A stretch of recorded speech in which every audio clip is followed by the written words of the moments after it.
Halo guys, kembali di Animax, Anime Climax. Sudah klimakskah kalian hari ini?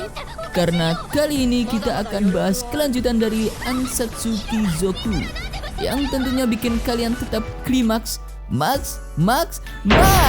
Dimana lagi kalau bukan di Animax, Anime Climax.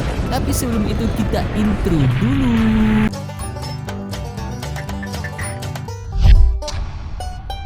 Berlanjut di episode ini, kita diperlihatkan Luke yang sedang memperkenalkan diri kepada dia, sang guru sihir. Di sini kita tahu bahwa Luke sekarang sudah berumur 7 tahun, selisih 3 tahun dengan dia yang berumur 10 tahun.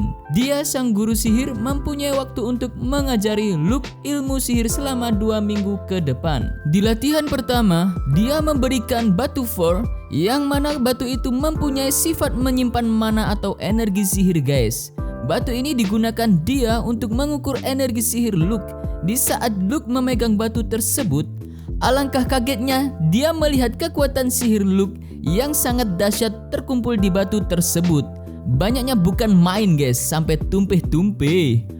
Bahkan bisa dibilang kekuatan sihir Luke ini tidak wajar, alias bukan kaleng-kaleng guys. Sampai-sampai sih dia dibikin ketakutan saat melihat batu for yang semakin bertambah kuat dan menyala-nyala mengeluarkan percikan sihir. Begitu batu for terlihat retak seperti mau hancur, dia menyuruh Luke untuk melempar batu tersebut ke atas sekuat tenaga. Sehingga dilemparkanlah batu for ke langit oleh Luke. Ternyata batu sihir tersebut meledak dengan sangat max guys di atas langit, hingga membuat daerah sekitarnya bergetar dan kaca jendela yang ada di kastil ikut pecah semua karena dampak dari ledakan yang dihasilkan dari batu sihirnya. Sontak kedua orang tua Luke segera datang dan bertanya tentang apa yang terjadi. Dia pun menjawab dengan gemetar sambil ketakutan karena melihat dampak dari kekuatan sihir Luke tadi. Dia sebagai guru Luke merasa ketakutan kalau Luke bakal dimarahi oleh orang tuanya. Ternyata orang tua Luke malah senang dan bangganya bukan main guys, kalau anaknya Luke bisa menghasilkan kekuatan sihir sebesar itu. Mengingat Luke merupakan pewaris keluarga tua Hade. Meskipun begitu, Luke sendiri merasa kalau kekuatannya yang sekarang masih belum cukup untuk mengalahkan pahlawan. Seusai latihan, Luke meminta untuk memberikan batu for, tapi sayangnya dia menolak dengan alasan karena batu itu merupakan harta dari marganya, yaitu marga Vicone. Scene beralih ke malam hari. Luke saat ini berada di kamarnya. Tak lama kemudian, dia datang mengetuk pintu dan menanyakan apa Luke masih bangun. Dia pun memarahi Luke karena masih belum tidur dan menyuruh Luke agar segera tidur. Akhirnya dia bersama Luke pun tidur seranjang bersama. Ingat ya, di sini belum ada rasa cinta atau apa-apa guys, jadi jangan berpikir yang aneh-aneh. Dia menganggap Luke seperti adiknya sendiri. Luke pun tunduk dan mau tidur bersama dia karena Luke memposisikan diri sebagai murid yang patuh terhadap gurunya. Adegan beralih di sebuah pinggir danau. Di pagi yang cerah, latihan pun dilanjutkan. Kali ini dia mau memastikan tipe elemen sihir Luke dengan batu yang sama, yaitu batu for. Lagi-lagi dia pun dibuat kaget oleh Luke karena setelah dicek ternyata Luke memiliki 4 elemen atribut sihir, yaitu api, air, tanah, dan angin. Yang mana hal tersebut sangat jarang ditemukan.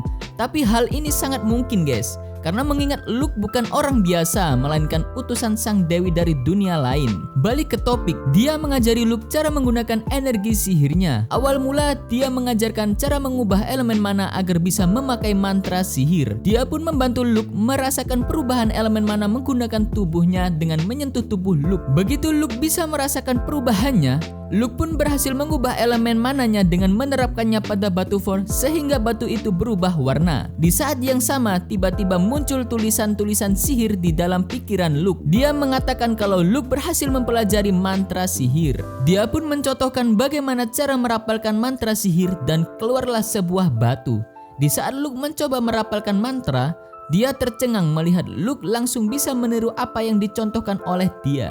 Lalu dia pun mengatakan kalau Luke sudah bisa melanjutkan ke latihan khusus. Scene beralih ke malam hari. Luke sedang duduk di meja belajar di kamarnya. Luke masih belum merasa puas dengan apa yang dipelajarinya karena dirasa sihirnya masih belum cukup kuat untuk mengalahkan pahlawan nantinya. Tidak lama, dia datang kembali mengetuk pintu dan mengajak Luke tidur bersama lagi, gengs. Jangan salah paham ya guys. Keesokan harinya, Luke terlihat sudah terbiasa merapalkan mantra. Dia pun mengatakan semakin sering merapalkan mantra akan semakin banyak mantra yang muncul di pikirannya. Luke bertanya-tanya, apakah Luke hanya bisa menggunakan mantra yang muncul di dalam pikirannya saja? Apakah bisa merapalkan mantra yang sudah ditulis sendiri? Dia pun ternyata juga tidak tahu sehingga mereka berdua berniat mencobanya. Dia pun menuliskan apa yang Luke perintahkan. Luke menyuruh dia menuliskan semua sihir yang diingatnya. Luke mengatakan kalau ia butuh sampel dari berbagai huruf dan angka sihir yang mana, nantinya Luke akan mempelajari arti dari setiap huruf dan angka sihir, sehingga huruf-huruf tersebut dapat dikombinasikan dan mempunyai kemungkinan melahirkan mantra baru. Dia pun menyetujuinya. Setelah terkumpul, dia menemukan kalau huruf sihir mempunyai 36 huruf. Dia juga menemukan kalau beda sihir tembaka dan besi adalah angkanya. Luke menyadari sesuatu, mereka pun juga mencoba mengkonversikan angka menjadi huruf sihir. Setelah lama menuliskan hasil pengonversian, ternyata ditemukan bahwasanya mantra sihir terdiri atas berat jenis, titik leleh, dan berat atom, guys. Ya guys, di sini kita pun dibuat bingung dengan hitung-hitungan yang dilakukan oleh Luke. Dia pun juga kebingungan dengan apa yang dikatakan Luke. Singkatnya, mantra sihir seperti sebuah rumus fisika. Luke pun menguji coba dengan meminta dia untuk merapalkan mantra yang Luke rumuskan. Entah mengapa saat merapalkannya, dia terjatuh keliengan. Tapi herannya saat Luke mencoba merapalkannya, Luke berhasil dan keluar sebuah emas. Nah, di sini Luke sadar kalau mungkin ini karena skill B yang dipilihnya pada awal cerita, yaitu skill pembuat mantra. Bagi yang belum tahu, kalian bisa melihat episode sebelumnya di link yang muncul di pojokan atas, guys. Lanjut ke topik, Luke pun menyadari kalau dia bisa memakai sihir yang ia tulis. Dengan syarat, sihir tersebut sudah ditulis dan dirapalkan oleh Luke. Mereka pun bersemangat meracik banyak sihir bersama, dan scene pun diakhiri dengan makan malam keluarga dan tidur bersama lagi. Keesokan harinya, Luke bersama dengan dia, mereka berada di tepi danau. Di sana kita diperlihatkan kalau Luke bahkan sudah bisa membuat sihir yang bisa menciptakan sebuah senapan atau senjata api. Mengingat hal ini dibantu dengan ingatan sebelumnya sebagai pembunuh pro, Luke berlatih menembakkan senjata tersebut di danau. Tak lupa, dia pun juga berhasil menciptakan senapannya sendiri. Tidak hanya itu, Luke juga berhasil membuat sihir yang tampak seperti sebuah meriam. Meriam pun ditembakkan. Kekuatannya bisa menghancurkan sebuah batu besar yang berada di tengah danau. Hari berganti malam dan mereka sudah berada di ranjang bersama lagi. Dia mengatakan kalau ini sudah 2 minggu sejak dia mengajarkan sihir. Jadi sudah waktunya besok mereka berpisah.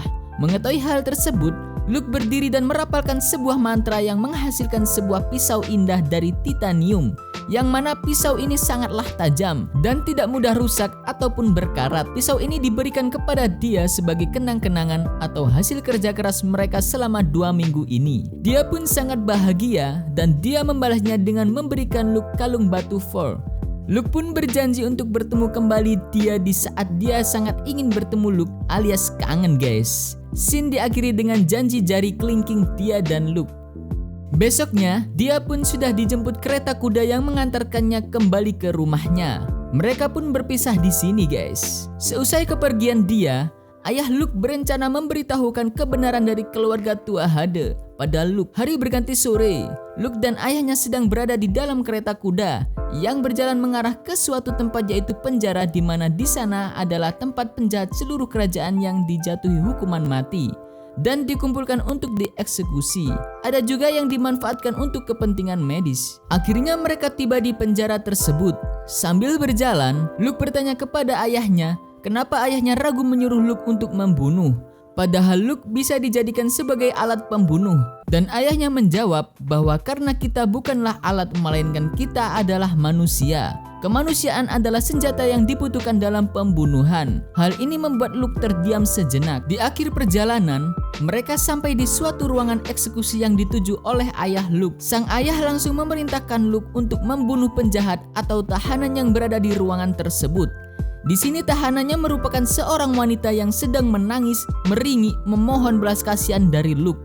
Luke yang saat ini kita tahu badannya memang bocah, tapi dia memiliki pengalaman seorang pembunuh pro, bukan kaleng sarden.